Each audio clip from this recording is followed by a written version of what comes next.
이거 어디서 나는 냄새야? 전서희는 코를 막았습니다. 서희야, 오랜만이다. 하은은 서희를 보고 반갑게 인사를 했습니다. 하지만 이게 누구야? 여기가 어디라고 와? 호텔 연회장 한복판. 임신 7개월 된 하은의 머리 위로 밀가루가 쏟아졌습니다. 주위에선 웃음소리가 터져 나왔습니다. 하얗게 뒤덮인 얼굴. 눈물과 밀가루가 범벅이 된 채 무릎을 꿇었습니다. 제발, 제발 그만해.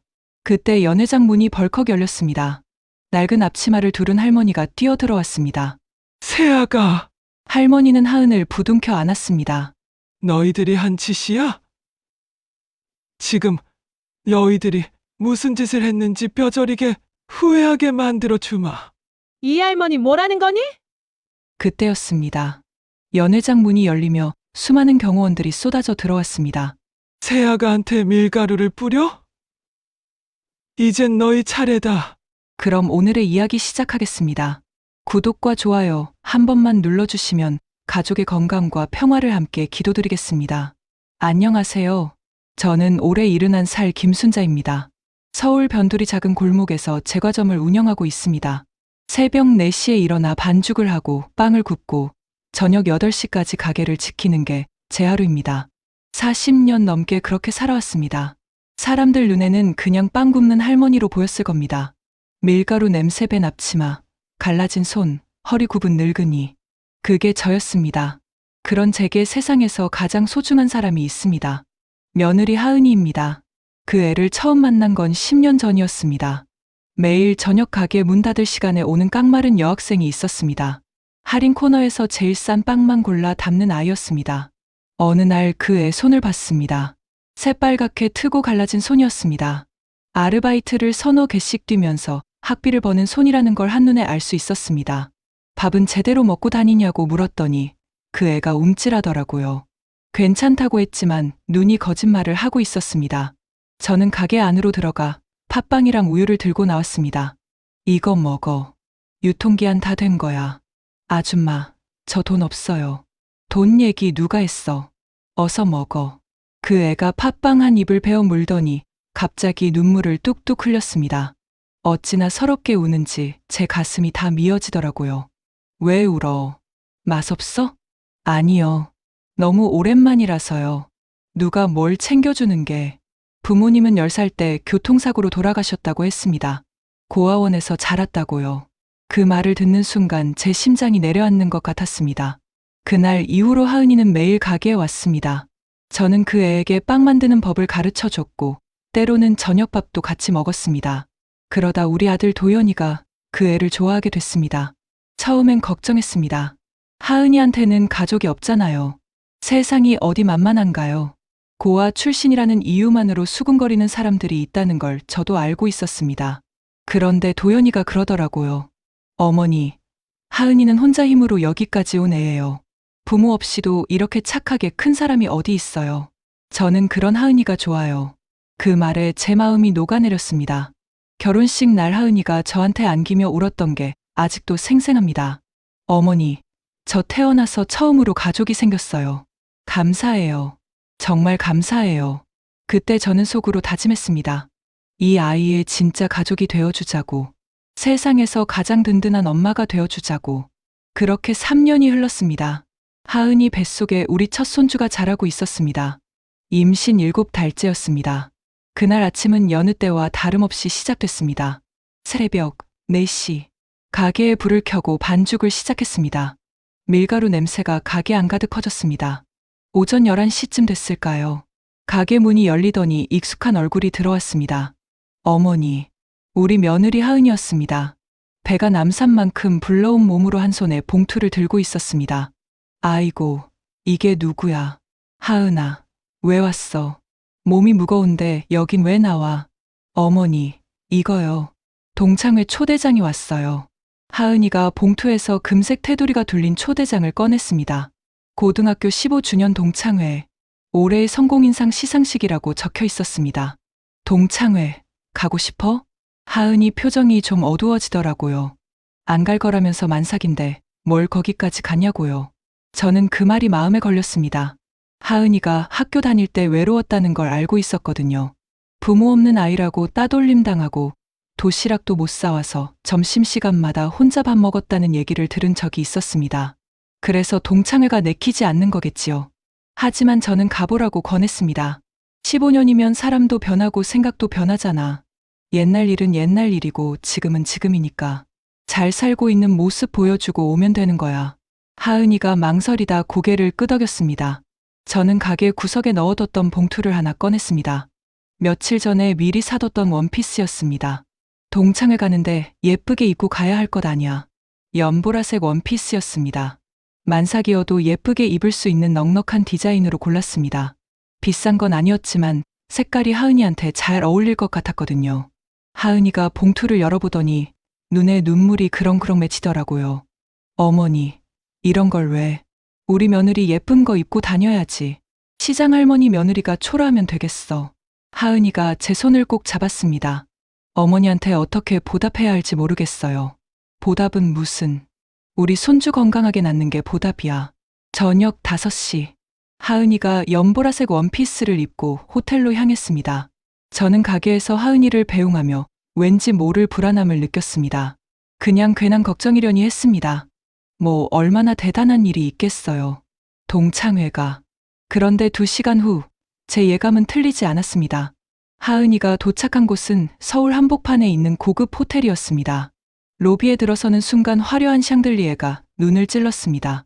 대리석 바닥이 번쩍거렸고 정장 입은 직원들이 분주하게 오갔습니다. 연회장 입구에 도착했을 때 하은이는 잠시 멈칫했습니다. 안에서 웃음소리가 터져 나왔습니다. 문을 열고 들어갔습니다. 화려한 드레스를 입은 여자들이 샴페인 잔을 들고 있었습니다.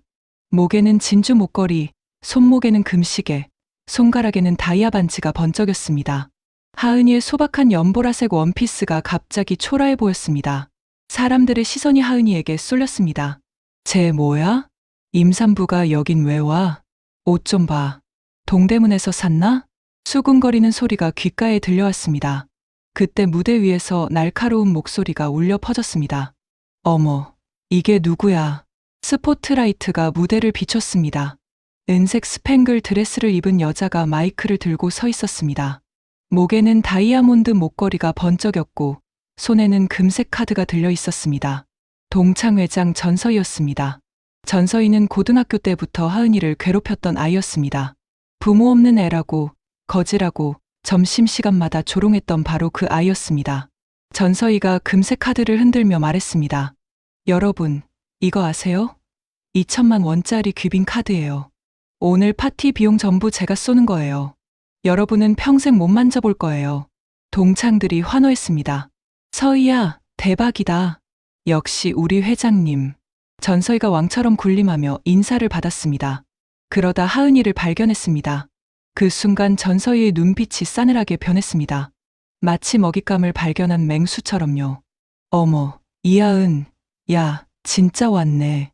전서희가 무대에서 내려와 성큼성큼 다가왔습니다. 하은이 앞에 딱 멈춰 섰습니다. 배가 진짜 크다.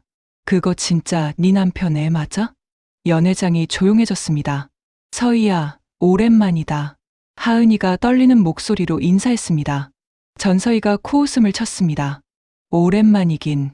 근데 있잖아, 이하은. 솔직히 네 남편이 왜 너 같은 애를 골랐는지 15년이 지나도 이해가 안 돼서 그래. 전서희가 동창들을 둘러보며 말을 이었습니다. 얘들아, 쟤 알지?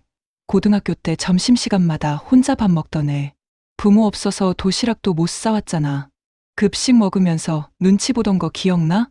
킬킬거리는 웃음소리가 터져 나왔습니다. 전서희가 하은이 귀에 대고 속삭였습니다. 있잖아, 이하은. 넌 아직도 밀가루나 만지고 있지? 전서희가 뒤를 돌아보며 손짓했습니다. 직원이 무언가를 들고 다가왔습니다. 하얀 봉지였습니다. 밀가루 봉지였습니다. 전서희가 그걸 받아들더니 하은이 앞에서 번쩍 들어 올렸습니다. 넌 평생 이거나 만져. 하얀 가루가 폭포처럼 쏟아졌습니다. 하은이 머리 위로, 얼굴 위로, 연보라색 원피스 위로, 시어머니가 사준 그 원피스 위로 밀가루가 쏟아졌습니다. 으악! 하은이가 비명을 질렀습니다. 눈을 감았지만 이미 늦었습니다. 얼굴이 하얗게 뒤덮였습니다. 머리카락 사이로 밀가루가 후드득 떨어졌습니다. 동창들이 폭소를 터뜨렸습니다. 대박, 이거 레전드야. 야, 찍어. 휴대폰 플래시가 사방에서 터졌습니다. 하은이가 바닥에 무릎을 꿇었습니다. 배를 감싸 안으며 고개를 떨궜습니다. 눈물이 밀가루와 뒤범벅이 되어 흘러내렸습니다. 제발 그만해. 아기한테 무슨 잘못이 있어. 전서희가 쓰러진 하은이를 내려다보며 비웃었습니다. 시골년이 잘난 척하더니 꼴 좋다. 네 시어머니도 불러봐.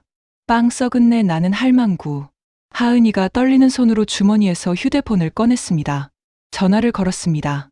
어머니. 목소리가 나오지 않았습니다. 어머니, 살려주세요. 그리고 전화기가 바닥에 떨어졌습니다. 전화기 너머로 이상한 소리가 들렸습니다. 웅성거리는 사람들 소리, 킬킬거리는 웃음소리, 그리고 하은이의 흐느끼는 숨소리. 하은아, 왜 그래? 무슨 일이야? 대답이 없었습니다. 대신 누군가의 목소리가 들려왔습니다. 야, 이 고아년아. 시어머니한테 일러? 빵 냄새나는 할망구가 뭘 어쩌겠어? 그리고 하은이의 비명. 아, 아기. 제발. 저는 앞치마를 벗어던질 틈도 없이 가게 밖으로 뛰쳐나갔습니다. 택시. 손을 미친 듯이 흔들었습니다. 노란 택시 한 대가 멈춰 섰습니다. 기사님, 한빛호텔이요. 제발 빨리요. 우리 며느리가. 말이 제대로 나오지 않았습니다. 가슴이 철렁 내려앉으면서 숨이 막혔습니다. 택시 기사가 백미러로 저를 힐끗봤습니다. 낡은 앞치마에 밀가루 묻은 할머니가 울먹이고 있으니 이상하게 보였겠지요. 할머니, 무슨 일이세요? 몰라요. 나도 몰라요. 근데 우리 며느리가 위험해요. 제발 빨리요. 택시가 출발했습니다. 창밖으로 서울거리가 휙휙 지나갔습니다. 하지만 제 눈에는 아무것도 들어오지 않았습니다. 머릿속에는 하은이 목소리만 맴돌았습니다. 어머니, 살려주세요. 그 애가 저를 어머니라고 부른 게 10년 전이었습니다. 세상에 혈육 하나 없는 아이가 저한테 처음으로 엄마라고 부를 수 있는 사람이 된 거였습니다. 부모 없이 자라서 얼마나 외로웠을까요? 명절 때마다 갈 곳 없어서 얼마나 서러웠을까요? 그 아이한테 저는 세상에 단 하나뿐인 가족이었습니다. 그런 아이가 지금 살려달라고 울부짖고 있었습니다. 30분이 3시간처럼 느껴졌습니다. 드디어 호텔 앞에 도착했습니다. 택시비를 던지듯 내고 뛰어내렸습니다. 낡은 운동화가 대리석 바닥에 찰싹찰싹 소리를 냈습니다. 로비를 가로질러 뛰었습니다. 호텔 직원이 저를 막으려 했습니다. 손님, 잠깐만요. 어디 가세요? 비켜요. 직원을 밀치고 연회장 쪽으로 달렸습니다.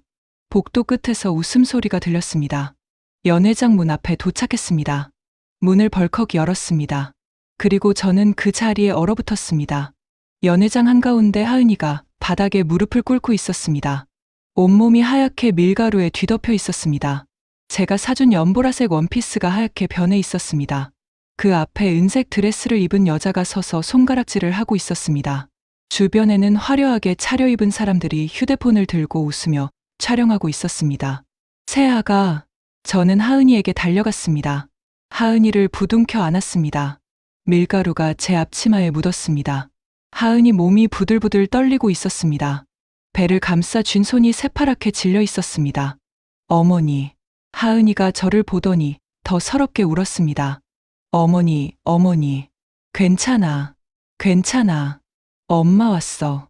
저는 하은이를 꼭 안은 채 주변을 둘러봤습니다. 은색 드레스를 입은 여자가 저를 위아래로 훑어보더니 코를 막았습니다. 어머, 이건 또 뭐야? 비웃음 섞인 목소리였습니다. 밀가루 냄새도 모자라서 빵 썩은 내까지 나네. 여긴 귀빈 라운지거든요. 할머니 같은 분이 올 때가 아니에요. 저는 그 여자 얼굴을 똑바로 봤습니다. 얼굴에 비싼 화장을 떡칠했지만 눈매는 차갑고 입꼬리는 비틀어져 있었습니다. 당신이 우리 며느리한테 이런 짓을 한 거요? 전서희가 킬킬 웃었습니다. 며느리요? 아, 이 고아년이 할머니 며느리구나. 유유상종이라더니 거지는 거지끼리 모이네. 동창들이 다시 웃음을 터뜨렸습니다. 그때 뒤에서 또 다른 목소리가 들렸습니다. 어머, 이게 누구야? 돌아봤습니다. 50대 후반쯤 되어 보이는 여자가 걸어오고 있었습니다. 고급 투피스에 진주 목걸이를 하고 있었습니다. 전서희가 반갑게 소리쳤습니다. 엄마, 왔어? 그 여자가 저를 보더니 걸음을 멈췄습니다. 눈이 커졌습니다. 어머나, 순자야? 저도 그 여자 얼굴을 보는 순간 심장이 덜컥 내려앉았습니다. 25년 전 기억이 스쳐 지나갔습니다. 제 제과점에서 일하던 직원. 3년 동안 모든 레시피를 가르쳐줬던 그 사람. 어느 날 갑자기 레시피 노트를 들고 사라졌던 바로 그 여자. 양미순이었습니다. 양미순이 희죽거리며 다가왔습니다. 순자야, 25년 만이네. 아직도 그 조그만 가게 아니? 밀가루 냄새가 여기까지 진동하네. 저는 이를 악물었습니다. 미순아, 내가 왜 여기서 나와? 양미순이 전서희 옆에 섰습니다. 우리 딸 동창회잖아. 엄마가 왔지. 근데 순자야, 그 앞치마 좀 벗어. 창피하게. 여기 사람들 다 쳐다봐. 저는 대답하지 않았습니다. 하은이를 꼭 아는 채 양미순을 노려봤습니다. 우리 며느리한테 사과해. 양미순이 눈을 크게 떴습니다. 뭐, 사과? 네 며느리가 먼저 잘못했으니까 우리 서희가 혼낸 거지. 고아 주제에 어디서 행세를 해. 전서희가 거들었습니다. 맞아. 할머니, 며느리 교육 좀 똑바로 시켜. 분수를 모르네. 저는 더 이상 참을 수 없었습니다. 하은이를 천천히 일으켜 세웠습니다. 그리고 전서희와 양미순 앞에 섰습니다. 너희들이 지금 무슨 짓을 한 건지 알아? 전서희가 코웃음을 쳤습니다. 뭘 알아요? 할머니가 뭔데? 빵이나 굽는 할망구가. 저는 한 발 다가섰습니다. 만삭인 여자한테 밀가루를 뿌려. 뱃속에 아기가 있는 사람한테. 전서희가 손을 내저었습니다.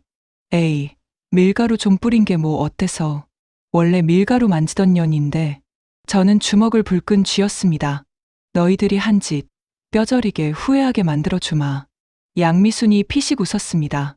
순자야, 25년 전이랑 똑같네. 허세는, 그때도 그러더니 결국 망했잖아.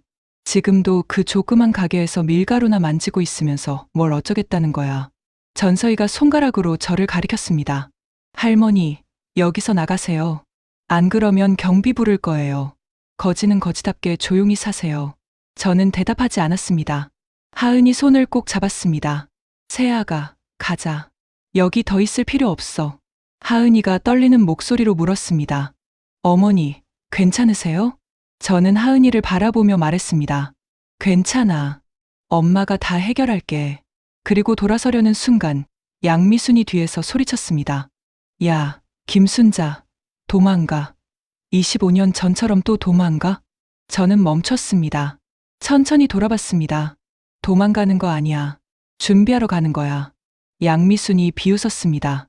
뭘 준비해? 밀가루 반죽? 저는 차갑게 웃었습니다. 아니, 너희들 인생 끝장낼 준비. 그 말을 남기고 저는 하은이를 데리고 연회장을 나왔습니다. 뒤에서 킬킬거리는 웃음소리가 들렸습니다. 하지만 저는 뒤돌아보지 않았습니다.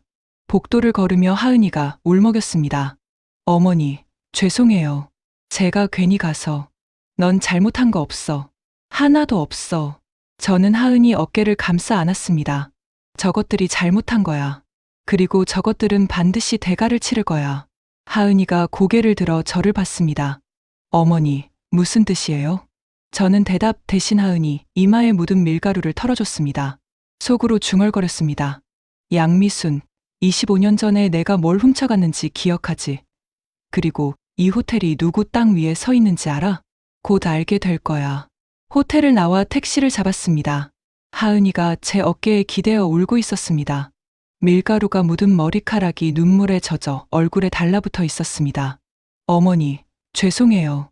제가 괜히 욕심을 부려서. 그만 울어. 내가 뭘 잘못했어. 저는 하은이 등을 토닥거리며 창밖을 바라봤습니다. 양미순. 25년 만에 그 얼굴을 다시 보게 될 줄은 몰랐습니다. 기억이 밀물처럼 밀려왔습니다. 25년 전, 저는 서울 번화가에서 꽤 이름난 제과점을 운영하고 있었습니다. 순자네 빵집. 아침마다 줄이 설 정도로 장사가 잘 됐습니다. 남편이 살아있을 때였습니다. 남편은 사업 수완이 좋은 사람이었습니다. 젊을 때 땅을 몇 군데 사뒀는데 그중 하나가 지금 한빛호텔이 서 있는 그 땅이었습니다. 40년 전에 헐값에 샀던 땅이 나중에 금싸라기 땅이 된 거였습니다. 호텔이 들어설 때 남편은 땅을 팔지 않았습니다. 대신 지분으로 참여했습니다. 35% 호텔 대주주가 된 겁니다. 하지만 남편은 그 사실을 아무한테도 말하지 않았습니다. 저한테도 자세히 말하지 않았습니다. 여보, 돈이 있다는 걸 알면 사람이 변해. 도연이가 스스로 일어설 때까지 조용히 살자. 그때 우리 아들 도연이는 이제 막 초등학교에 들어갈 나이였습니다. 남편 말이 맞았습니다. 돈이 있다는 걸 알면 사람이 변합니다.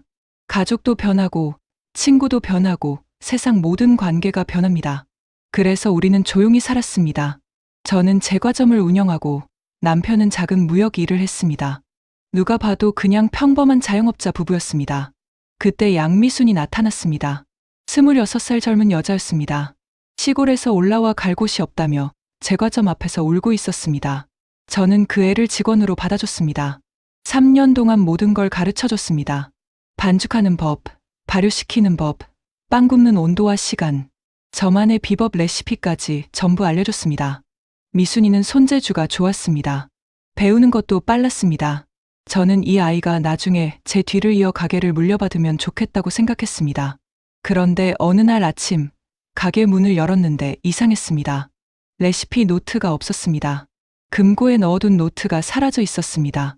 그리고 미순이도 사라졌습니다. 연락이 두절됐습니다.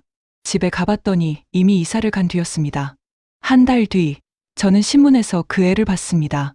젊은 여사장, 새로운 베이커리 프랜차이즈로 대박. 사진 속에 양미순이 환하게 웃고 있었습니다. 제 레시피로 만든 빵을 들고서요. 저는 그날 밤 펑펑 울었습니다. 배신감보다 더 아팠던 건 제 자신에 대한 분노였습니다. 사람을 너무 쉽게 믿은 제가 바보 같았습니다. 남편이 저를 위로해줬습니다. 여보, 하늘이 알아. 나쁜 짓은 반드시 대가를 치르게 돼 있어. 하지만 하늘은 알아주지 않았습니다. 양미순의 프랜차이즈는 승승장구했습니다. 전국에 지점이 생겼습니다. 그 애는 점점 부자가 됐고, 저는 점점 의욕을 잃었습니다. 결국 번화가 가게를 정리하고 변두리 작은 골목으로 옮겼습니다. 큰 가게를 운영할 마음이 사라진 겁니다. 그리고 2년 뒤 남편이 세상을 떠났습니다. 심장마비였습니다. 아침에 일어나 보니 남편이 차갑게 식어 있었습니다. 장례식을 치르고 며칠 뒤 남편의 오랜 친구인 박 변호사가 찾아왔습니다. 형수님, 형님이 남긴 게 있습니다. 박 변호사가 서류 봉투를 내밀었습니다. 안에는 등기부등본과 지분 증서가 들어 있었습니다. 그리고 남편의 손편지도 있었습니다. 여보, 이걸 읽고 있다면 나는 이미 이 세상 사람이 아니겠지. 미안해. 더 오래 곁에 있어주지 못해서. 이 서류는 한빛호텔 지분 35%야. 우리가 평생 모은 재산이야. 근데 여보, 부탁이 있어. 도연이한테 이 재산을 알리지 마. 그 애가 스스로 일어설 때까지. 세상은 험해. 돈이 있다는 걸 알면 사람들이 달라져. 도연이가 자기 힘으로 성공하는 법을 배워야 해. 그게 내가 그 애한테 줄 수 있는 가장 큰 유산이야. 여보, 당신은 평생 고생만 했어. 미안하고 감사해. 다음 생에도 당신 만날게. 저는 그 편지를 읽으며 한참을 울었습니다. 남편 말대로 했습니다. 도연이한테 재산 얘기는 하지 않았습니다. 그 애는 엄마가 작은 제과점 하나 운영하는 평범한 할머니인 줄 알았습니다. 장학금 받고 대학 가고 졸업 후 취직해서 스스로 일어섰습니다. 지금은 중소기업 과장으로 성실하게 일하고 있습니다. 저는 25년 동안 그렇게 살았습니다. 새벽에 일어나 빵을 굽고 저녁에 가게 문을 닫고 혼자 저녁을 먹고 잠드는 삶. 재산이 있어도 쓰지 않았습니다. 필요가 없었습니다. 큰돈 없이도 행복했습니다. 아들이 건강하고 며느리가 착하고 손주가 곧 태어날 거니까요. 그런데 오늘 양미순과 그 딸이 우리 하은이한테 한 짓을 보고 마음이 바뀌었습니다. 25년 동안 참았습니다. 남편 유언대로 조용히 살았습니다. 하지만 더 이상은 안 되겠습니다. 우리 며느리를 모욕하고 만삭인 임산부한테 밀가루를 뿌리고 고아라고 조롱하는 걸 눈뜨고 볼 수는 없습니다. 택시가 집 앞에 도착했습니다. 저는 하은이를 안방에 눕히고 이불을 덮어줬습니다. 세아가, 좀 쉬어. 샤워는 나중에 해. 지금은 몸이 먼저야. 어머니, 정말 괜찮으세요? 아까 그 사람들이 어머니한테도 나야 괜찮아. 25년 전에 이미 당할 거 다 당했어. 하은이가 제 손을 잡았습니다. 어머니, 아까 그 아줌마 아세요? 서희 엄마요. 저는 잠시 말을 멈췄습니다. 응, 알아. 옛날에 같이 일했던 사람이야. 하은이가 눈을 크게 떴습니다. 같이 일했는데 왜 저렇게? 나중에 얘기해 줄게. 지금은 쉬어. 저는 하은이 이마를 쓸어주고 방을 나왔습니다. 거실 한쪽 구석에 오래된 장롱이 있었습니다. 남편이 살아있을 때부터 쓰던 장롱이었습니다. 장롱 밑바닥을 열었습니다. 이중 바닥이었습니다. 손을 넣어 서류 봉투를 꺼냈습니다. 25년 동안 한 번도 열어보지 않은 봉투였습니다. 안에는 3가지가 들어 있었습니다. 첫째, 한빛호텔 지분 증서. 둘째, 호텔 부지 등기부 등본. 셋째, 25년 전 양미순이 쓴 자필 차용증과 공증받은 레시피 원본. 양미순이 도망가기 전날 저한테 돈을 빌렸습니다. 50만 원이었습니다. 차용증을 쓰라고 했더니 순순히 썼습니다. 그리고 그날 밤 레시피 노트를 들고 도망갔습니다. 저는 그때 모든 레시피를 공증받아 둔 상태였습니다. 혹시 모를 일에 대비해서요. 그게 지금까지 남아 있었습니다. 서류를 쥔 손이 떨렸습니다. 휴대폰을 꺼내 박 변호사에게 전화를 걸었습니다. 신호음이 2번 울리고 익숙한 목소리가 들렸습니다. 형수님, 무슨 일이세요? 변호사님, 지금 시간 되세요? 네, 말씀하세요. 저는 창밖을 바라보며 말했습니다. 25년 됐어요. 이제 그 서류들 쓸 때가 된 것 같아요. 전화기 너머로 침묵이 흘렀습니다. 형수님, 무슨 일이 있으셨습니까? 저는 눈을 감았습니다. 우리 며느리가 당했어요. 양미순 딸한테, 만삭인 아이한테 밀가루를 뿌렸어요. 박 변호사가 한숨을 내쉬었습니다. 양미순이요? 그 여자가 아직도. 네, 25년 전이랑 똑같더라고요. 아니, 더 나빠졌어요. 잠시 침묵이 흘렀습니다. 형수님, 뭘 원하십니까? 저는 손에 쥔 서류를 내려다봤습니다. 전부 다요. 25년치 이자까지. 박 변호사와 통화를 마치고 전화를 끊었습니다. 손이 떨렸습니다. 25년 동안 꾹꾹 눌러왔던 감정이 터져 나오려 했습니다. 하지만 지금은 감정에 휩쓸릴 때가 아니었습니다. 안방에서 하은이가 자고 있었습니다. 밀가루 묻은 채로 지쳐 잠들어 있었습니다. 얼굴에 눈물 자국이 말라붙어 있었습니다. 저는 조용히 문을 닫고 부엌으로 갔습니다. 따뜻한 물을 끓여 수건을 적셨습니다. 살금살금 안방으로 들어가 하은이 얼굴에 묻은 밀가루를 닦아줬습니다. 하은이가 잠결에 중얼거렸습니다. 엄마. 저는 손을 멈췄습니다. 하은이가 부모님을 여인 게 10살 때였습니다. 그 뒤로 20년 가까이 엄마라는 말을 할 수 없었을 겁니다. 가슴이 먹먹해졌습니다. 그래, 엄마 여기 있어. 하은이 이마를 쓸어주며 속삭였습니다. 새벽 4시. 저는 평소처럼 일어났습니다. 잠을 거의 못 잤지만 몸이 저절로 움직였습니다.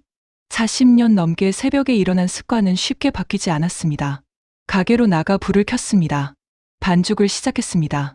밀가루를 만지는데 어젯밤 일이 떠올랐습니다. 하은이 머리 위로 쏟아지던 하얀 가루, 바닥에 무릎 꿇고 우는 며느리, 킬킬거리며 휴대폰을 들이대던 사람들. 손에 힘이 들어갔습니다. 반죽이 찢어질 것처럼 세게 치댔습니다. 그때 가게 문이 열렸습니다. 형수님, 박 변호사였습니다. 검은 서류 가방을 들고 있었습니다. 어서 오세요. 이렇게 빨리 오실 줄 몰랐네요. 급한 일이라고 하셔서요. 저는 손을 씻고 앞치마를 벗었습니다. 가게 안쪽 작은 테이블에 마주 앉았습니다. 박 변호사가 서류 가방을 열었습니다. 형수님, 어젯밤에 말씀하신 서류들 확인했습니다. 테이블 위에 서류들이 펼쳐졌습니다.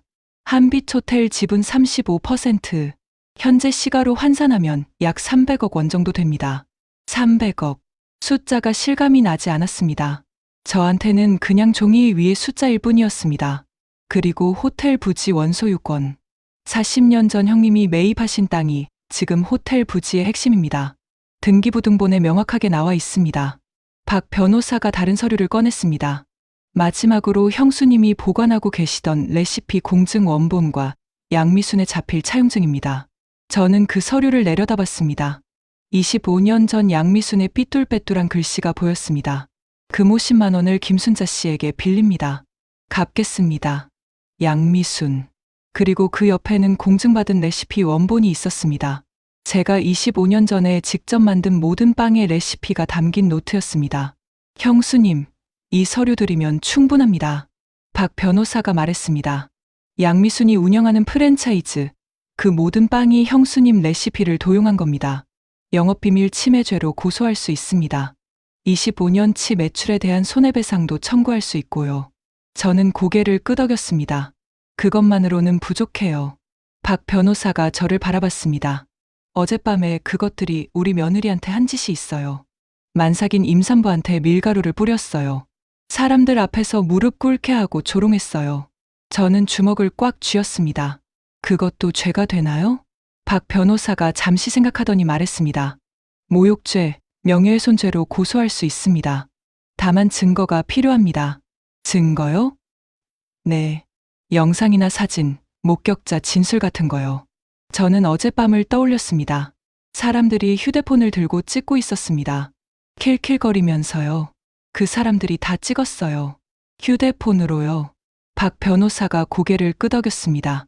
그리고 호텔 연회장이면 CCTV가 있을 겁니다. CCTV.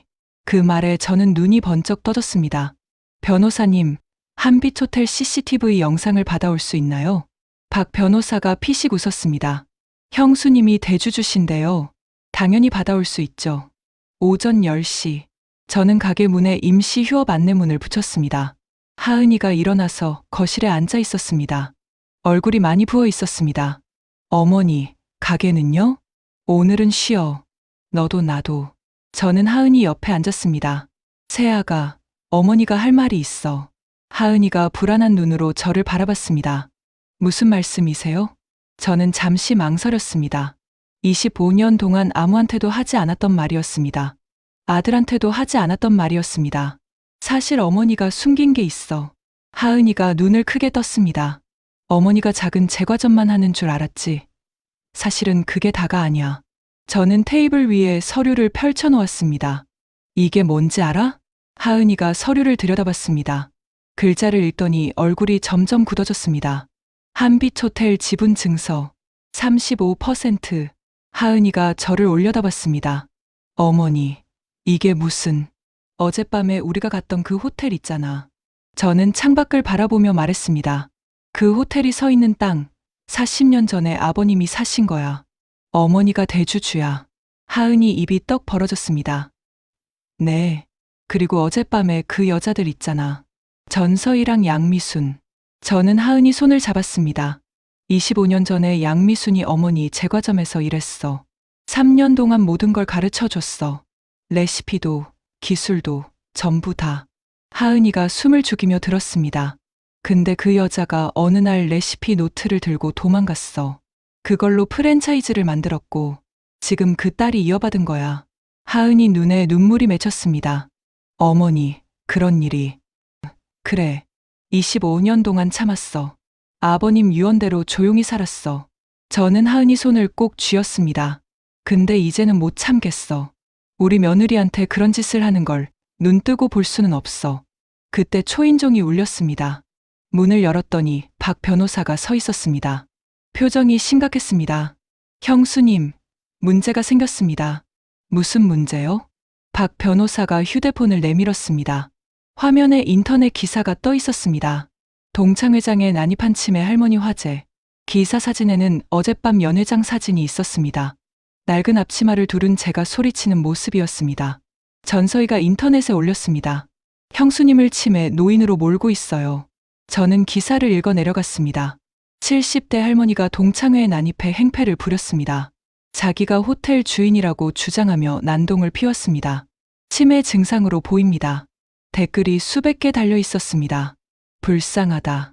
치매 걸린 할머니를 왜 내보냈대? 저런 할머니 가족은 뭐 하는 거야? 정신병원에 입원시켜야 하는 거 아니야? 저는 휴대폰을 내려놓았습니다. 분노가 치밀어 올랐습니다. 하지만 표정을 바꾸지 않았습니다. 변호사님. 네, 형수님. 저는 창밖을 바라보며 말했습니다. 저것들이 저를 치매 노인으로 몰고 싶다면 내버려 두세요. 박 변호사가 놀란 표정을 지었습니다. 형수님. 저는 돌아서며 말했습니다. 높이 올라갈수록 떨어질 때 더 아픈 법이에요. 저것들이 지금 신나게 올라가고 있으니까 떨어뜨릴 때 확실하게 떨어뜨려야죠. 그때 휴대폰이 울렸습니다. 모르는 번호였습니다. 받았습니다. 여보세요? 차가운 목소리가 들려왔습니다. 김순자 씨 맞으시죠? 저는 한빛호텔 총지배인 강태준입니다. 저는 눈을 가늘게 떴습니다. 무슨 일이시죠? 어젯밤 연회장에서 소란을 피우셨다고 들었습니다. 그리고 본인이 호텔 대주주라고 주장하셨다면서요? 비웃음이 섞인 목소리였습니다. 경찰에 신고가 들어왔습니다. 치매 의심 환자로요. 지금 댁으로 가고 있으니까 협조해 주시기 바랍니다. 전화가 끊겼습니다. 저는 휴대폰을 내려다봤습니다. 박 변호사가 물었습니다. 형수님, 누구였습니까? 저는 대답하지 않았습니다. 창밖을 보니 경찰차 한 대가 골목으로 들어오고 있었습니다. 경찰차가 집 앞에 멈췄습니다. 경찰 2명이 내렸습니다. 그 뒤로 흰 가운을 입은 남자 2명도 따라왔습니다. 차 옆면에 청명정신병원이라고 적혀 있었습니다. 김순자 씨 맞으시죠? 경찰이 신분증을 보여주며 물었습니다. 네, 맞습니다. 치매 의심 신고가 들어왔습니다. 어젯밤 호텔 연회장에서 본인이 호텔 주인이라고 주장하며 난동을 피우셨다고요. 박 변호사가 앞으로 나섰습니다. 잠깐만요. 저는 이분 법률 대리인입니다. 치매 의심만으로 강제 연행할 수는 없습니다. 무슨 근거로 이러시는 겁니까? 경찰이 서류 뭉치를 내밀었습니다. 호텔 총지배인과 목격자 다수가 진술했습니다. 정신과 전문의 소견서도 첨부되어 있고요. 응급 보호 입원 절차에 따라 진행하는 겁니다. 저는 그 서류를 힐끗 봤습니다. 정신과 전문의 소견서라는 게 있었습니다. 저를 한 번도 진찰하지 않은 의사가 어떻게 소견서를 쓸 수 있는 건지 황당했습니다. 흰 가운 입은 남자들이 다가왔습니다. 얼굴에 표정이 없었습니다. 할머니, 저희랑 같이 가시죠. 간단한 검사만 받으시면 됩니다. 협조해 주시면 금방 끝납니다. 저는 뒤로 물러섰습니다. 나는 치매가 아닙니다. 멀쩡한 사람을 강제로 데려가는 건 불법이에요. 남자가 피식 웃었습니다. 치매 환자분들이 다 그렇게 말씀하세요. 본인은 멀쩡하다고, 아무 문제 없다고요. 그게 증상입니다. 남자가 제 팔을 잡았습니다. 소나 귀에 힘이 들어갔습니다. 어머니, 하은이가 안에서 뛰쳐나왔습니다. 배를 움켜쥔 채 비틀거리며 달려왔습니다. 우리 시어머니 아무 잘못 없어요. 멀쩡한 분이에요. 당장 놓으세요. 경찰이 하은이를 막아섰습니다. 임산부분, 진정하세요. 흥분하시면 아기한테 안 좋습니다. 저희는 절차대로 하는 겁니다. 하은이가 경찰 팔을 뿌리쳤습니다. 절차요? 이게 무슨 절차예요? 신고 한 통에 멀쩡한 사람을 정신병원에 보내는 게 절차예요? 박 변호사가 경찰에게 말했습니다. 저는 법적 조치를 취하겠습니다. 이건 명백한 인권 침해입니다. 경찰이 어깨를 으쓱했습니다. 변호사님, 저희도 신고가 들어오면 출동해야 합니다. 이해 있으시면 나중에 법적으로 다투시면 됩니다. 저는 하은이를 바라봤습니다. 그 애 얼굴이 새하얗게 질려 있었습니다. 어젯밤 밀가루 맞고 울던 얼굴 그대로였습니다. 온몸이 부들부들 떨리고 있었습니다. 만삭인 몸으로 이렇게 흥분하면 안 됐습니다. 저는 하은이에게 말했습니다. 새아가, 괜찮아. 진정해. 어머니, 안 돼요. 같이 가면 안 돼요. 저는 하은이 손을 잡았습니다. 엄마 금방 돌아올게. 아기한테 안 좋으니까 흥분하지 마. 알았지? 하은이 눈에서 눈물이 쏟아졌습니다. 어머니, 박 변호사님이 계시잖아. 걱정 마. 저는 박 변호사에게 눈짓을 했습니다. 박 변호사가 고개를 끄덕였습니다. 흰 가운 입은 남자들에게 끌려 차에 올랐습니다. 문이 닫혔습니다. 창문 너머로 하은이가 보였습니다. 울며 차를 쫓아오고 있었습니다. 배를 움켜쥔 채 비틀거리면서요. 어머니, 어머니.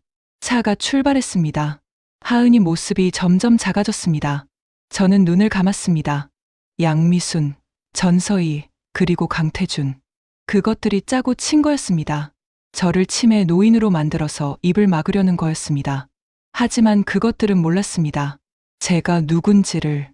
차가 달리는 동안 저는 조용히 주머니를 확인했습니다. 다행히 휴대폰은 압수당하지 않았습니다. 1시간쯤 지났을까요?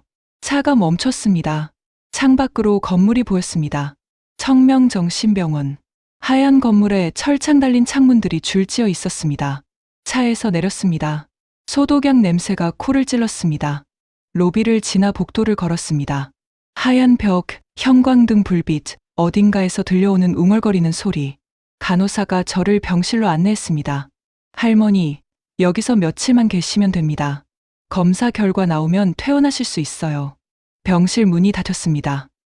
철컥, 잠금 장치가 걸리는 소리가 들렸습니다. 저는 침대에 앉아 주변을 둘러봤습니다. 좁은 방이었습니다. 침대 하나, 작은 탁자 하나, 철창 달린 창문 하나. 그게 전부였습니다. 창밖으로 하늘이 보였습니다. 해가 지고 있었습니다. 주머니에서 휴대폰을 꺼냈습니다. 다행히 배터리가 남아 있었습니다. 박 변호사에게 전화를 걸었습니다. 형수님, 어디세요? 괜찮으세요? 정신병원이요. 청명정신병원이라고 간판에 써 있더라고요. 박 변호사가 한숨을 내쉬었습니다. 그 병원 이사가 강태준입니다. 호텔 총지배인이면서 병원 이사도 겸하고 있어요. 전서희 내연남이고요. 저는 눈을 가늘게 떴습니다. 그래서 이렇게 빨리 움직인 거군요. 형수님, 제가 법적 조치를 취하겠습니다. 내일 아침까지는 빼내드릴게요. 아니요. 박 변호사가 의아한 목소리로 물었습니다. 네. 내일 아침까지 기다리지 마세요. 서류 준비됐나요? 네. 다 준비했습니다. 지분 증서, 등기부등본, 레시피 공증 원본, 차용증 전부요. 저는 창밖을 바라보며 말했습니다. 그럼 내일 오전에 호텔로 오세요. 이사회를 소집할 겁니다. 형수님, 거기서 어떻게 나오실 건데요? 저는 피식 웃었습니다. 방법이 있어요. 변호사님은 서류만 준비해 주세요. 전화를 끊고 잠시 생각했습니다. 그리고 다른 번호로 전화를 걸었습니다. 신호음이 몇 번 울리고 익숙한 목소리가 들렸습니다. 여보세요? 도현아, 엄마야. 아들 목소리가 들렸습니다. 어머니? 무슨 일이세요? 한국 시간으로 밤 아니에요? 도연이는 독일 출장 중이었습니다. 시차 때문에 저쪽은 낮이었습니다. 아들, 엄마가 할 말이 있어. 네, 말씀하세요. 저는 잠시 숨을 골랐습니다. 25년 동안 숨겨왔던 이야기였습니다. 남편 유언대로 아들한테 절대 말하지 않으려 했던 이야기였습니다. 하지만 지금은 말해야 할 때였습니다. 도연아, 사실 엄마가 숨긴 게 있어. 전화기 너머로 도연이가 숨을 죽이는 게 느껴졌습니다. 아버지가 돌아가시기 전에 유언을 남기셨어. 내가 스스로 일어설 때까지 재산을 숨기라고. 어머니, 무슨 말씀이세요? 저는 창밖의 어둠을 바라보며 말을 이었습니다. 도연아, 우리 집이 가난한 줄 알았지? 엄마가 작은 제과점 하나로 너 키운 줄 알았지? 네. 아니야. 사실은 달라. 저는 천천히 말했습니다. 내 아버지가 40년 전에 땅을 사뒀어. 그 땅 위에 지금 한빛 호텔이 서 있어. 엄마가 그 호텔 지분 35%를 갖고 있어. 전화기 너머로 침묵이 흘렀습니다. 도연아, 어머니, 지금 무슨... 그리고 지금 엄마는 정신병원에 있어. 도연이 목소리가 급해졌습니다. 네, 정신병원이요? 어머니, 무슨 일이에요? 저는 어젯밤부터 있었던 일을 설명했습니다. 하은이가 동창회에서 당한 일, 양미순과 전서희, 그리고 저를 치매 노인으로 몰아 정신병원에 가둔 일까지. 도연이가 이를 갈았습니다. 어머니, 제가 지금 당장 비행기 타고 갈게요. 아니야, 올 필요 없어. 어머니, 저는 단호하게 말했습니다. 도연아, 엄마가 알아서 할게. 너는 출장 마무리하고 와. 엄마가 다 정리해 놓을 테니까. 도연이가 망설이는 게 느껴졌습니다. 어머니, 정말 괜찮으세요? 저는 피식 웃었습니다. 괜찮아. 엄마가 누군데. 25년 전에도 안 무너졌어. 지금도 안 무너져. 전화를 끊고 침대에 누웠습니다. 천장을 바라보며 생각했습니다. 내일이면 모든 게 끝납니다. 25년 묵은 빚을 받아낼 때가 됐습니다. 눈을 감았습니다. 다음 날 아침이 밝았습니다. 병실 창문으로 햇살이 들어왔습니다. 저는 밤새 거의 잠을 자지 못했습니다. 하지만 이상하게 피곤하지 않았습니다. 오히려 머리가 맑았습니다. 오전 9시. 병실 문이 열렸습니다. 간호사가 들어왔습니다. 할머니, 아침 식사 가져왔어요. 쟁반에 죽 한 그릇과 반찬 몇 가지가 있었습니다. 저는 손을 내저었습니다. 안 먹을게요. 드셔야 해요. 검사 받으시려면 체력이 있어야죠. 저는 간호사를 똑바로 바라봤습니다. 오늘 퇴원할 거예요. 간호사가 피식 웃었습니다. 할머니, 검사 결과가 나와야 퇴원하실 수 있어요. 며칠 더 계셔야 해요. 아니요. 오늘 나갈 겁니다. 간호사가 어이없다는 표정을 지었습니다. 뭐라고 대꾸하려는데 복도에서 소란이 들렸습니다. 저기요. 잠깐만요. 면회 신청을 하셔야. 비켜요. 익숙한 목소리였습니다. 병실 문이 벌컥 열렸습니다. 박 변호사가 서 있었습니다. 검은 정장에 서류 가방을 들고 있었습니다. 그 뒤로 양복 입은 남자 4명이 따라왔습니다. 형수님, 데리러 왔습니다. 간호사가 당황해서 막아섰습니다. 잠깐만요. 면회 시간이 아닌데요. 허가 없이는 못 들어오세요. 박 변호사가 서류를 꺼내 간호사 얼굴 앞에 들이밀었습니다. 이거 보이시죠? 인신보호 청구서입니다. 정당한 절차 없이 정신병원에 강제 입원시킨 건 명백한 인권 침해입니다. 지금 이분을 석방하지 않으면 병원이랑 담당 의사 전부 고소합니다. 간호사 얼굴이 새하얘졌습니다. 저는 그런 권한 있는 사람 데려오세요. 이사장이든 병원장이든. 간호사가 허둥지둥 뛰어나갔습니다. 박 변호사가 저에게 다가왔습니다. 형수님, 괜찮으셨어요? 괜찮아요. 고생하셨네요. 아닙니다. 이 정도는 기본이죠. 잠시 후 복도 끝에서 발소리가 들렸습니다. 허겁지겁 뛰어오는 소리였습니다. 병원장이 나타났습니다. 50대 초반쯤 되어 보이는 남자였습니다. 얼굴에 땀이 송골송골 맺혀 있었습니다. 무슨 일입니까? 이 시간에 왜 이러시는 거죠? 박 변호사가 서류를 내밀었습니다. 김순자 씨를 즉시 퇴원시키세요. 정당한 의료적 소견 없이 강제 입원시킨 건 불법입니다. 병원장이 서류를 힐끗 보더니 손을 내저었습니다. 그게 무슨 말씀이세요? 저희는 정식 절차를 밟았습니다. 정신과 전문의 소견서도 있고 보호자 동의도. 보호자 동의요? 박 변호사가 비웃었습니다. 이분 보호자가 누군데요? 아들 김도연 씨는 지금 독일에 계십니다. 며느리 이하은 씨는 이번에 동의한 적 없고요. 누가 보호자 자격으로 동의했습니까? 병원장 얼굴이 굳어졌습니다. 그건 강태준 씨가 동의했죠. 이 병원 이사라는 이유로. 병원장이 아무 말도 못했습니다. 박 변호사가 한 발 다가섰습니다. 강태준 씨는 이분과 아무 관계도 없는 사람입니다. 법적 보호자 자격이 없어요.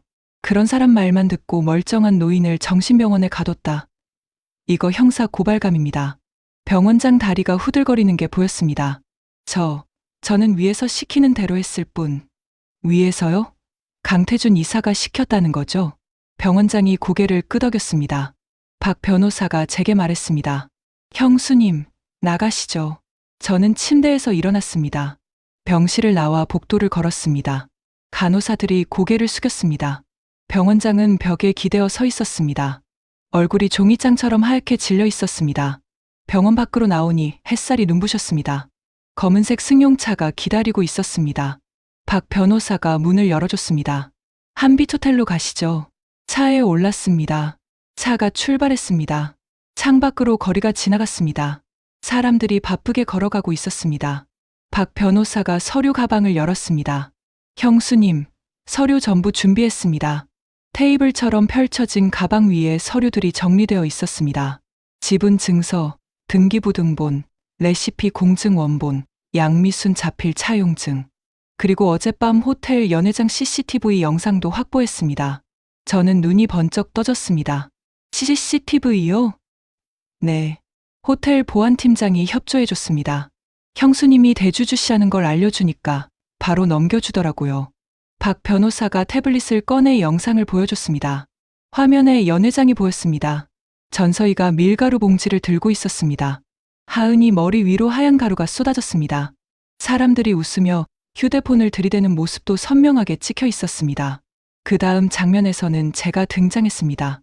낡은 앞치마를 두른 채 뛰어 들어오는 모습, 양미순이 제 머리에 샴페인을 끼얹는 모습까지 전부 녹화되어 있었습니다. 저는 영상을 멈추고 고개를 끄덕였습니다. 됐어요. 이 정도면 충분합니다. 30분 뒤 호텔에 도착했습니다. 로비에 들어서자 직원들이 힐끔힐끔 쳐다봤습니다. 어젯밤 소란을 피웠던 할머니가 또 왔다고 생각하는 눈치였습니다. 안내 데스크 직원이 막아섰습니다. 손님, 무슨 일로 오셨나요?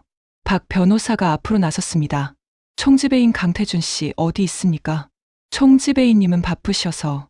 바쁘면 안 바쁘게 만드세요. 여기 계신 분이 누군지 아십니까? 직원이 저를 위아래로 훑어봤습니다. 낡은 옷에 흰머리, 주름진 얼굴. 어디서 봐도 그냥 시골 할머니였습니다. 직원이 피식 웃었습니다. 손님, 죄송하지만 면담 신청을 하셔야. 박 변호사가 서류를 탁 내려놓았습니다. 이분이 김순자 회장님이십니다. 이 호텔 지분 35% 대주 주시고 이 호텔이 서 있는 땅 원소유 주십니다. 직원 얼굴이 굳어졌습니다. 네. 박 변호사가 등기부등본을 펼쳐 보여줬습니다. 여기 보이시죠? 한빛호텔 부지 소유자 김영수. 김순자 회장님 남편 되시는 분입니다. 돌아가신 후 상속받으셨고요. 직원이 서류를 보더니 얼굴이 새하얘졌습니다. 총지배인한테 연락하세요. 지금 당장. 직원이 허둥지둥 전화기를 들었습니다. 5분 뒤 엘리베이터 문이 열렸습니다. 50대 초반의 남자가 성큼성큼 걸어왔습니다. 검은 양복에 금색 넥타이. 얼굴에는 거만한 미소가 걸려 있었습니다. 강태준이었습니다. 뭐야? 이소라는. 강태준이 저를 보더니 코웃음을 쳤습니다. 아, 어젯밤 그 할머니시구나. 정신병원에서 어떻게 나오셨어요? 검사 다 받으셨나? 박 변호사가 앞으로 나섰습니다. 강태준 씨, 저는 김순자 회장님 법률 대리인 박성철입니다. 회장님, 강태준이 비웃었습니다. 무슨 회장님이요? 이 할머니가. 아, 치매 증상이 심해지셨나 보네. 박 변호사가 서류를 내밀었습니다. 여기 보이시죠? 한빛호텔 지분 증서입니다. 김순자 회장님이 35% 대주 주십니다. 강태준 얼굴에서 웃음이 사라졌습니다. 그리고 이 호텔 부지 등기부등본입니다. 40년 전 김순자 회장님 남편 되시는 분이 매입하셨습니다. 이 호텔이 서 있는 땅, 원래 누구 건지 아시겠습니까? 강태준이 서류를 빼앗아 읽었습니다. 읽으면 읽을수록 얼굴이 굳어졌습니다. 이게, 그리고 어젯밤 연회장 CCTV 영상도 확보했습니다. 만삭인 임산부한테 밀가루를 뿌리고 70대 노인한테 샴페인을 끼얹은 장면이 전부 녹화되어 있습니다. 강태준 다리가 후들거리기 시작했습니다. 저는 그냥. 그리고 오늘 아침 정신병원 건도요. 법적 보호자 자격도 없으면서 멀쩡한 사람을 강제 입원시킨 거. 인권 침해로 고소할 겁니다. 강태준이 주저앉았습니다. 무릎이 바닥에 닿았습니다. 회장님. 저는 강태준을 내려다봤습니다. 어젯밤에 뭐라고 했죠? 치매 걸린 할머니라고? 빵 냄새 나는 거지라고? 강태준이 고개를 숙였습니다. 죄송합니다. 저는 돌아서며 말했습니다. 이사회를 소집하세요. 지금 당장. 이사회 소집 연락이 나갔습니다. 저는 박 변호사와 함께 호텔 최상층 회의실로 올라갔습니다. 엘리베이터가 28층에 멈추고 문이 열렸습니다. 복도가 고급스러웠습니다. 두꺼운 카펫이 깔려 있었고 벽에는 값비싼 그림들이 걸려 있었습니다. 회의실 문 앞에 도착했습니다. 박 변호사가 문을 열었습니다. 넓은 회의실 안에 이사진 8명이 앉아 있었습니다. 전부 양복을 빼입은 중년 남자들이었습니다. 한쪽 끝에 강태준이 새파란 얼굴로 앉아 있었습니다. 제가 들어서자 이사진의 시선이 일제히 쏠렸습니다. 수군거리는 소리가 들렸습니다. 저 할머니가 대주주라고? 35%면 최대 주주잖아. 말도 안 돼. 처음 보는 얼굴인데. 저는 상석으로 걸어갔습니다. 의자를 빼고 앉았습니다. 회의실이 조용해졌습니다. 박 변호사가 서류를 테이블 위에 펼쳤습니다. 김순자 회장님의 지분 증서와 호텔 부지 등기부등본입니다. 확인하시기 바랍니다. 이사들이 서류를 돌려가며 읽었습니다. 읽으면 읽을수록 표정이 굳어졌습니다. 제가 입을 열었습니다. 25년 동안 조용히 살았습니다. 남편 유언대로 재산을 드러내지 않고 작은 제과점이나 하면서 살았습니다. 회의실이 숨을 죽였습니다. 근데 어젯밤에 일이 생겼습니다. 제 며느리가 이 호텔 연회장에서 모욕을 당했습니다. 만삭인 임산부한테 밀가루를 뿌리고 고아라고 조롱하고 바닥에 무릎 꿇게 했습니다. 저는 강태준을 바라봤습니다. 그리고 저는 이 호텔 총지배인한테 치매 노인 취급을 받았습니다. 정신병원에 강제로 끌려갔습니다. 이 호텔 대주주인 저를요. 이사들이 강태준을 쳐다봤습니다. 강태준 얼굴이 더욱 새파래졌습니다. 박 변호사가 태블릿을 꺼내 테이블 중앙에 놓았습니다. 어젯밤 연회장 CCTV 영상입니다. 재생 버튼을 눌렀습니다. 화면에 연회장이 나타났습니다. 전서희가 밀가루 봉지를 들고 있었습니다. 하은이 머리 위로 하얀 가루가 쏟아졌습니다. 하은이가 무릎 꿇고 우는 모습, 사람들이 웃으며 촬영하는 모습이 선명하게 보였습니다. 그 다음에는 제가 등장했습니다. 낡은 앞치마를 두른 채 뛰어 들어오는 모습, 양미순이 제 머리에 샴페인을 끼얹는 모습, 이게 여기가 어디라고 들어와? 빵 썩은 내 나는 할망구가. 영상 속 목소리가 회의실에 울려 퍼졌습니다. 이사들 표정이 점점 굳어졌습니다. 몇몇은 고개를 숙이고 한숨을 내쉬었습니다. 영상이 끝났습니다. 회의실에 침묵이 흘렀습니다. 제가 천천히 입을 열었습니다. 저 영상이 인터넷에 퍼지면 어떻게 될까요? 한빛호텔 연회장에서 만삭 임산부한테 밀가루를 뿌리고 70대 노인한테 샴페인을 끼얹었다. 그것도 호텔 총지배인이 묵인한 상태에서요. 이사들이 웅성거렸습니다. 이건 심각한 문제야. 호텔 이미지가 완전히 망가지겠네. 주가가 폭락할 거야. 저는 강태준을 가리켰습니다. 강태준 총지배인은 이 사건을 은폐하려고 저를 치매 노인으로 몰았습니다. 정신병원에 강제로 입원시키려 했습니다. 법적 보호자도 아닌 사람이요. 이사 한 명이 벌떡 일어났습니다. 강 총지배인, 이게 사실입니까? 강태준이 고개를 숙였습니다. 저는 대답하세요. 사실입니다. 회의실이 술렁였습니다. 저는 자리에서 일어났습니다. 저는 오늘 이 자리에서 두 가지를 요구합니다. 모든 시선이 제게 쏠렸습니다. 첫째, 강태준 총지배인을 해임하세요. 강태준이 고개를 번쩍 들었습니다. 회장님. 둘째, 어젯밤 연회장을 빌려준 전서희와 그 어머니 양미순의 호텔 출입을 영구 금지하세요. 이사들이 서로를 쳐다봤습니다. 저는 말을 이었습니다. 이건 제안이 아닙니다. 대주주로서의 요구입니다. 받아들이지 않으면 저는 모든 지분을 매각하고 이 호텔을 상대로 법적 소송을 진행할 겁니다. 회의실이 조용해졌습니다. 이사장으로 보이는 남자가 손을 들었습니다. 잠깐, 회장님. 저희도 이 상황이 심각하다는 건 압니다. 하지만 총지배인 해임은 절차요? 저는 이사장을 똑바로 바라봤습니다.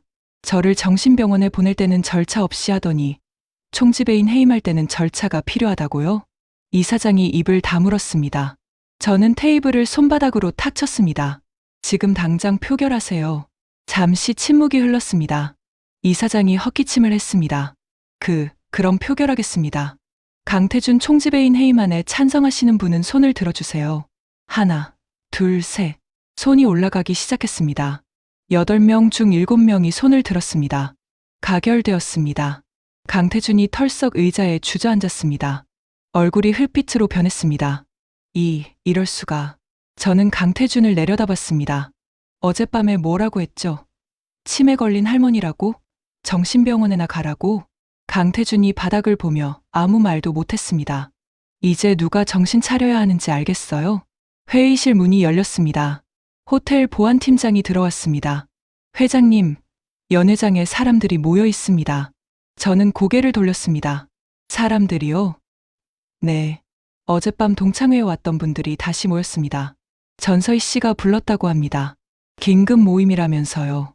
저는 피식 웃었습니다. 양미순과 전서희가 아직도 상황 파악을 못하고 있는 모양이었습니다. 좋아요. 내려가 볼까요? 저는 회의실을 나섰습니다. 엘리베이터를 타고 연회장이 있는 층으로 내려갔습니다. 박 변호사와 보안팀장이 뒤를 따랐습니다.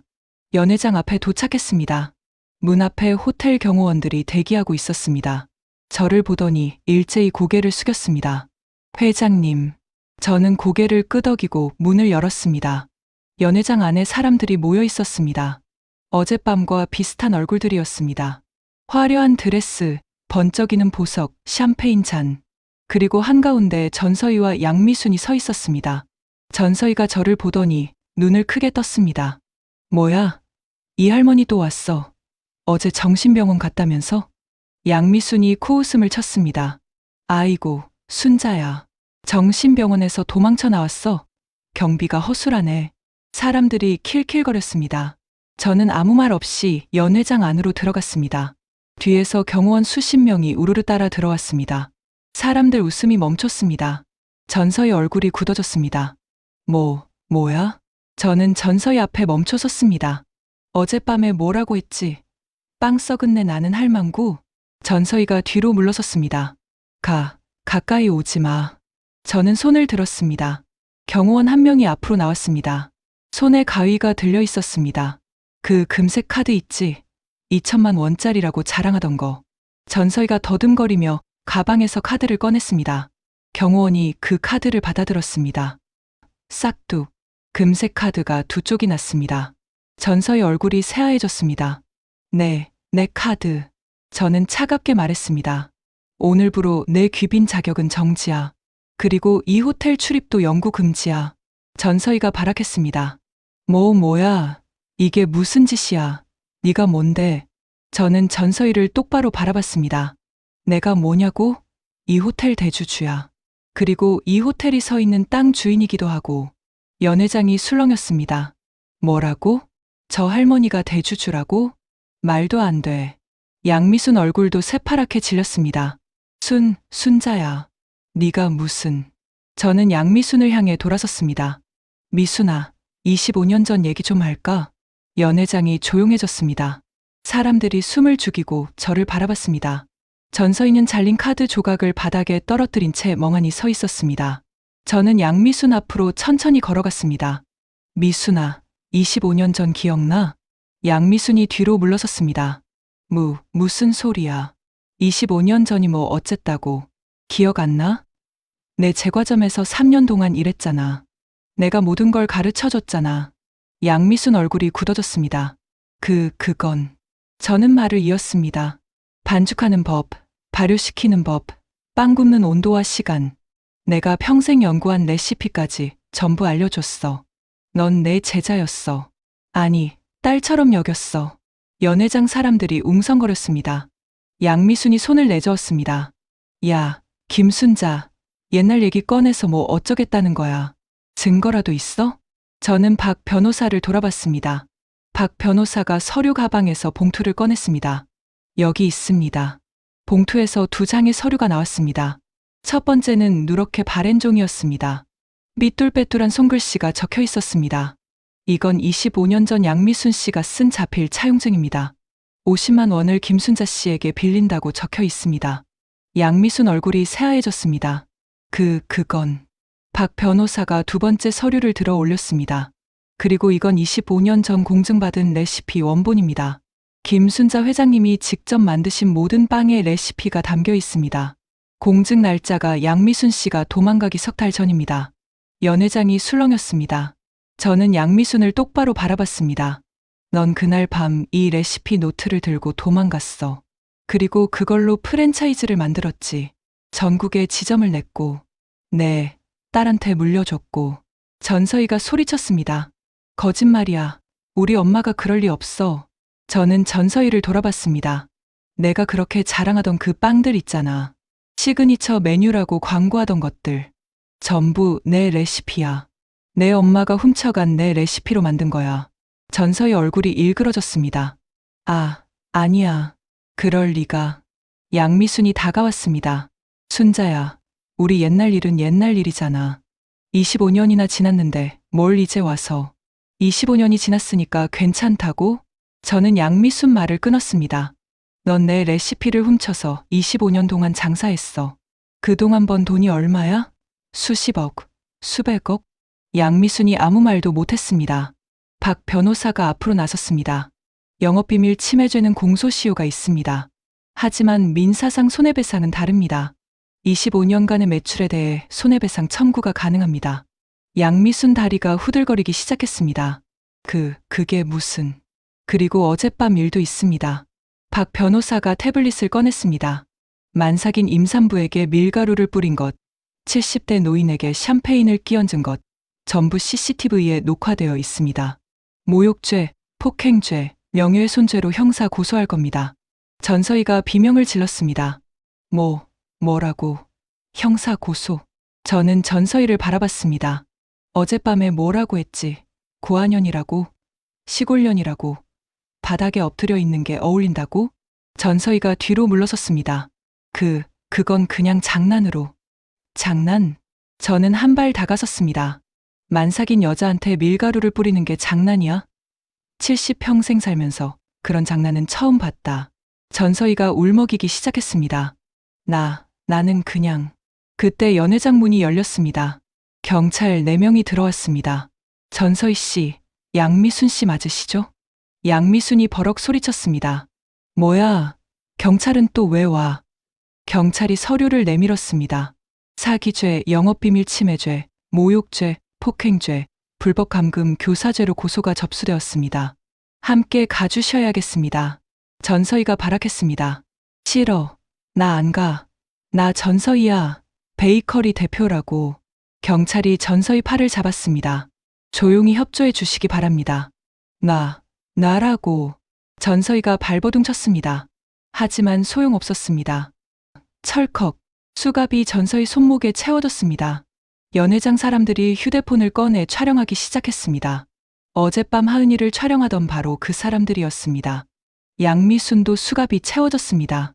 순자야, 이럴 수 없어. 우리가 무슨 사이인데. 저는 양미순을 차갑게 바라봤습니다. 무슨 사이? 넌 내 레시피를 훔쳐간 도둑이야. 그게 우리 사이야. 양미순이 울부짖었습니다. 다 네 탓이야. 네가 나한테 너무 잘해줘서 그런 거야. 네가 멍청하게 다 가르쳐줘서. 저는 고개를 저었습니다. 멍청한 건 너야.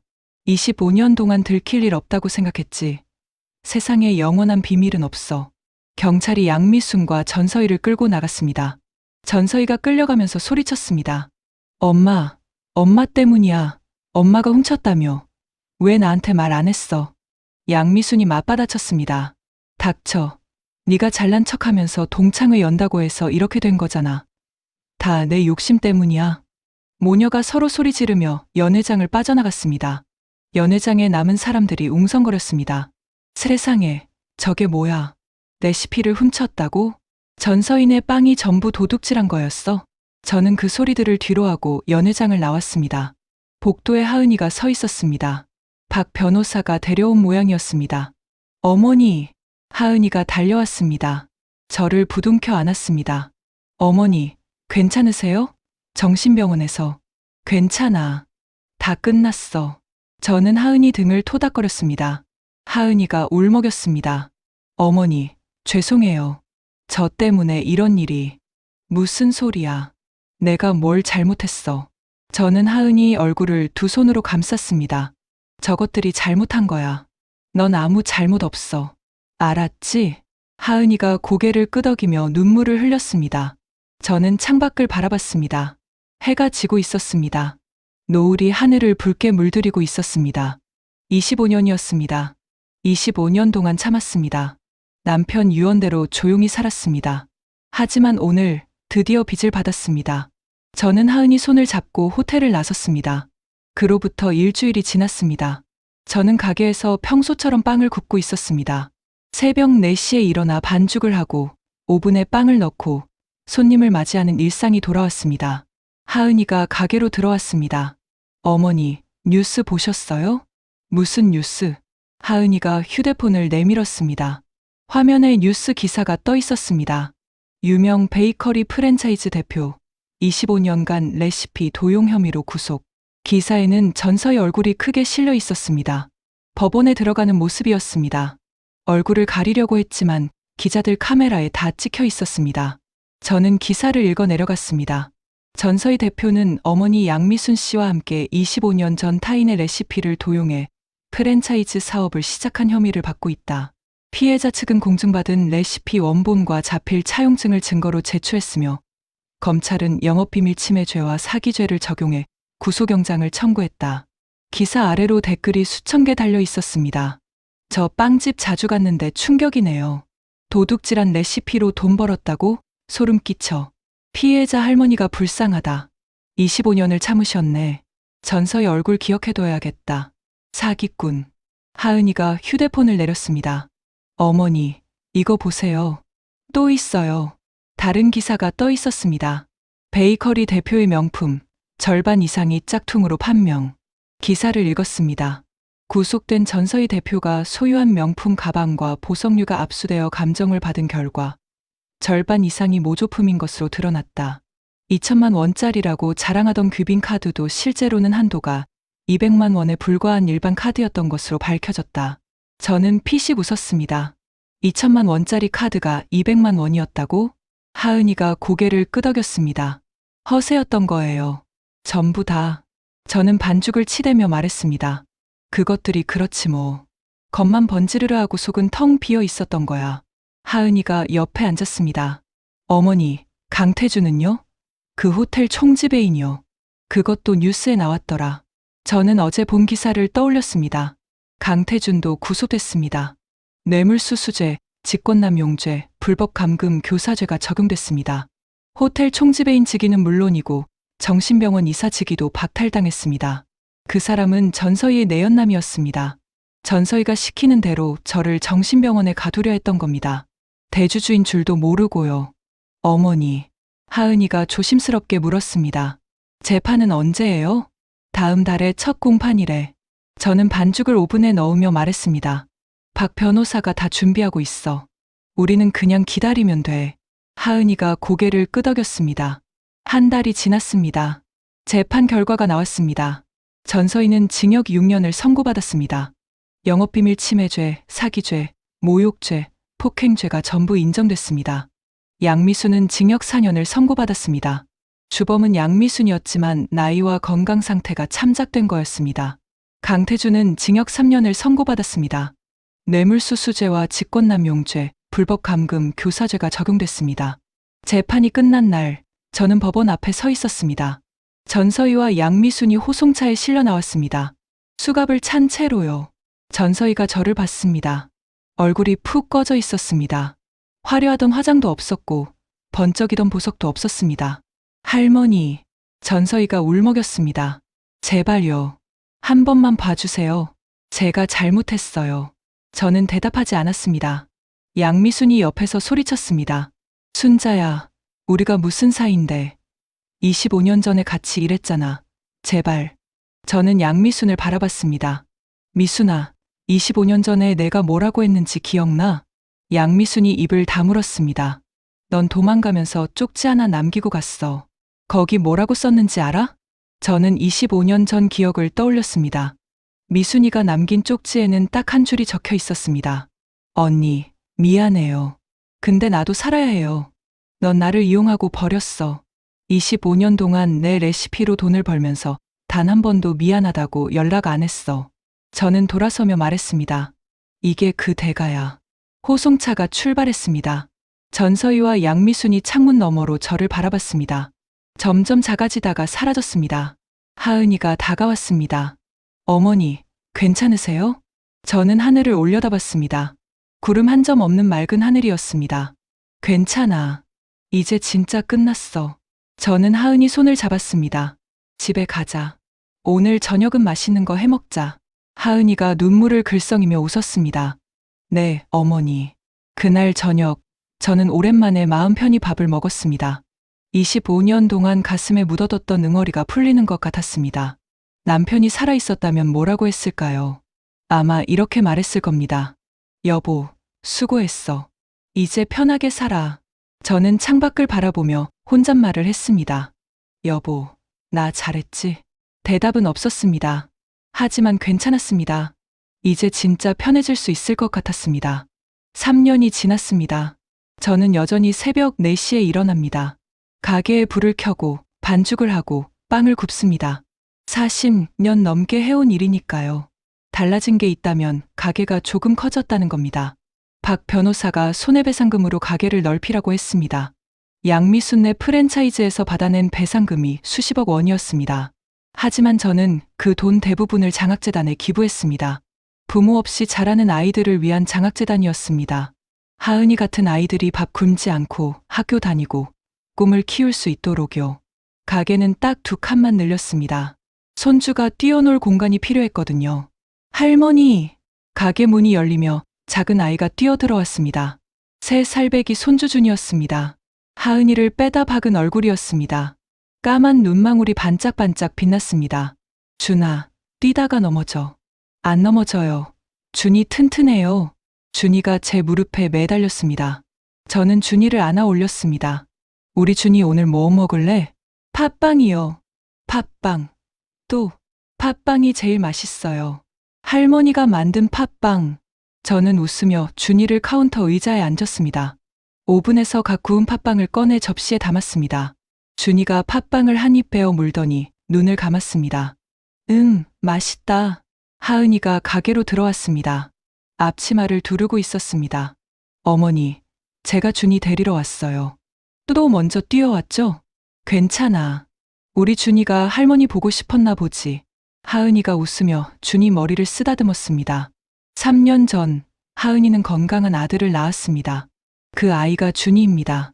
저를 할머니라고 부르는 제 첫 손주요. 도연이는 회사를 그만두고 작은 사업을 시작했습니다. 제가 숨겨온 재산 얘기를 듣고 처음에는 화를 냈습니다. 어머니, 왜 말씀 안 하셨어요? 저 혼자 고생하는 줄 알고 얼마나 속상했는데. 하지만 남편의 유언장을 보여주니까 이해하더라고요. 아버지가 그런 뜻이었구나. 제가 스스로 일어서길 바라셨구나. 도연이는 지금 잘 지내고 있습니다.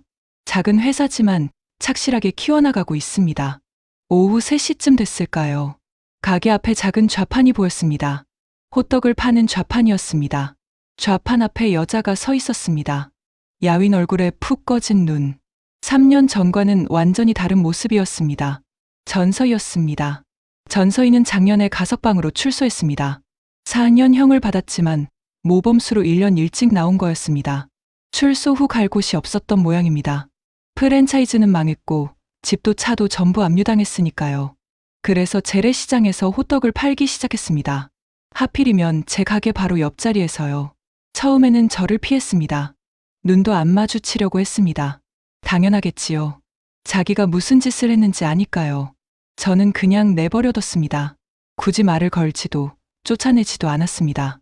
오늘따라 비가 왔습니다. 갑자기 하늘이 어두워지더니 굵은 빗줄기가 쏟아졌습니다. 가게 앞 좌판들이 허둥지둥 물건을 치웠습니다. 전서희도 호떡 좌판을 접으려고 했습니다. 그런데 손이 미끄러졌는지 칼에 손을 베었습니다. 악! 전서희가 비명을 질렀습니다. 손바닥에서 피가 흘렀습니다. 저는 가게 안에서 그 모습을 봤습니다. 잠시 망설였습니다. 그때 하은이가 가게를 나섰습니다. 잠깐만요. 하은이가 전서희에게 다가갔습니다.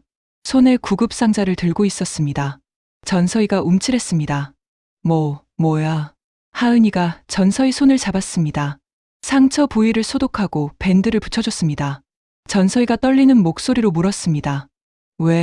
왜 이래? 내가 너한테 뭘 했는데? 하은이가 대답했습니다. 시어머니한테 배웠어요. 뭘? 배고픈 사람 못 지나치는 거요. 다친 사람도 마찬가지고요. 전서희가 입술을 깨물었습니다. 눈에 눈물이 그렁그렁 맺혔습니다. 하은이가 품에서 뭔가를 꺼냈습니다. 팥빵이었습니다. 이거 드세요. 비 맞으면 배고프잖아요. 전서희가 팥빵을 받아들었습니다. 손이 떨리고 있었습니다. 왜 나한테 이래? 전서희가 울기 시작했습니다. 빗속에서 팥빵을 쥔 채 소리 죽여 울었습니다. 저는 가게 안에서 그 모습을 지켜봤습니다. 3년 전 저 여자가 하은이한테 뭘 했는지 기억합니다. 밀가루를 뿌리고 고아년이라고 조롱하고 바닥에 무릎 꿇게 했습니다. 하지만 하은이는 지금 저 여자에게 빵을 건네고 있었습니다. 저는 눈물이 났습니다. 내가 하은이한테 뭘 가르쳤는지 그 애가 제대로 배웠구나 싶었습니다. 하은이가 가게로 돌아왔습니다. 비에 젖은 머리카락을 털며 웃었습니다. 어머니, 저 잘했죠? 저는 하은이를 꼭 안았습니다. 그래, 잘했어.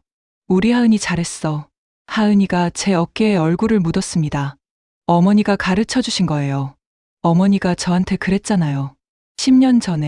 10년 전. 할인빵만 사가던 깡마른 여학생한테 팥빵을 건넸던 날이 떠올랐습니다. 이거 먹어. 유통기한 다 된 거야. 아줌마, 저 돈 없어요. 돈 얘기 누가 했어? 어서 먹어. 그때 그 애가 빵 한 입 베어 물고 울었습니다.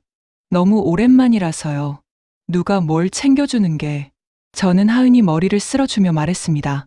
하은아. 네, 어머니. 넌 내 며느리가 아니야. 하은이가 고개를 들어 저를 봤습니다. 저는 하은이 얼굴을 두 손으로 감싸며 말했습니다. 넌 내 큰딸이야. 하은이 눈에서 눈물이 흘러내렸습니다. 어머니, 저는 창밖을 바라봤습니다. 비가 그치고 있었습니다. 구름 사이로 햇살이 비쳐 들어왔습니다. 저는 혼잣말처럼 중얼거렸습니다. 여보, 나 잘 살고 있어. 아들도 잘 크고, 며느리도 착하고, 손주도 건강해. 당신 덕분이야. 가게 안에 빵 냄새가 가득했습니다. 40년 넘게 맡아온 밀가루 냄새였습니다. 이게 내 인생이었습니다. 화려하지 않았습니다. 부자도 아니었습니다. 그냥 새벽에 일어나 빵 굽고, 손님 맞이하고, 저녁에 문 닫는 평범한 삶이었습니다. 하지만 행복했습니다. 사랑하는 사람들이 곁에 있으니까요. 그걸로 충분했습니다. 오늘의 이야기는 여기까지입니다. 좋아요 한 번만 눌러주시길 부탁드릴게요. 지금 시청하고 계신 곳을 댓글로 남겨주시면 댓글로 가정의 평화와 건강을 함께 기도해 드리겠습니다.